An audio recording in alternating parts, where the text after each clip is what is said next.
বেদের জ্ঞানকে কি ধরনের জ্ঞান বলা হয়? অপশন এ লৌকিক, অপশন বি পার্থিব, অপশন সি অপরূপেয়, অপশন ডি বৈজ্ঞানিক।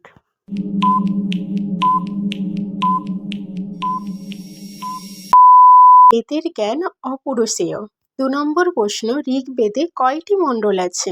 অপশন এ 5টি, অপশন বি 9টি, অপশন সি 10টি, অপশন ডি 15টি।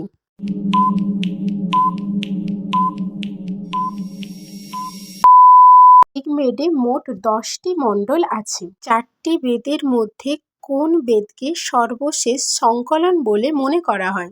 অপশন এ ঋগ্বেদকে, অপশন বি সামবেদকে, অপশন সি যজুর্বেদকে, option D অথর্ববেদকে।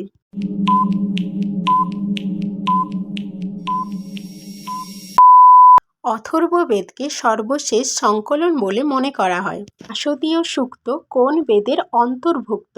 Option A Rigveda, option B Samaveda, option C Yajurveda, option D Atharvaveda.